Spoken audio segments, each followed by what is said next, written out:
Here are some candles that I recently made, some nice beautiful votive candles made with soy wax. Now some of these you might notice had a little bit of a caving in issue occur with them. Now this is something that I'm not too concerned about because I'm going to be correcting them with a heat gun. This is the heat gun that I use. I got it at Home Depot and it's very easy to use. Comes with 2 settings, hot and very hot. Now just how much more forceful the heat is being released from the heat gun. And it's again very easy to use, and I'm going to correct a few of my candles with you right now.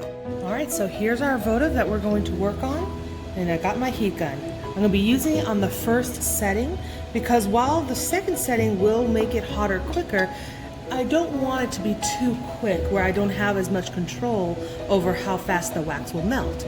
Now as I do this, you'll notice that I don't stay on one spot too long, and I try to go around in circle and try to hit all the sides because I want it to be an even burn.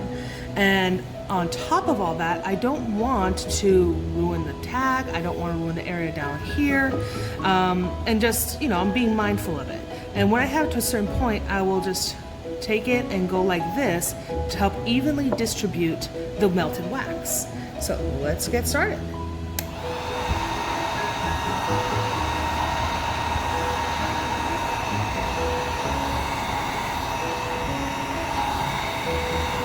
Now if I was doing a full melt of the entire candle, if I really want to do that, let's say to get rid of air bubbles, if it's being discolored, etc., I would go same process where I'm making sure not to have the sides overheated too much because I got to be mindful of the glass and how that is. All right, I think that's enough. It looks pretty flat to me, but I'm going to go ahead and just evenly distribute that out. And I'm going to let that sit off to the side and continue with the others.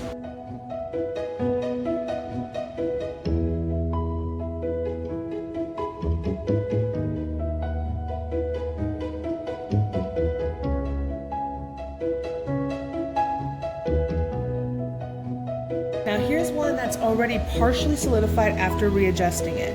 And notice how much flatter it is, how much nicer it is. But I'm noticing that there are a few, see how in the light, how it doesn't look smooth or creamy. So I'm just gonna do one more pass on it, but I'm only gonna lightly melt the top layer. That's all. I'm just gonna leave it at that and take another look at it later. And here is the finished product. See how much cleaner that is and how it now has that milky, creamy texture to it rather than how it was earlier. Doing that last little bit of a meltdown for just like at least 3 seconds really goes a long way. So I hope this helps anyone else out there who is looking to perfect their creative skills in candle making, and that a heat gun may come in assistance for you.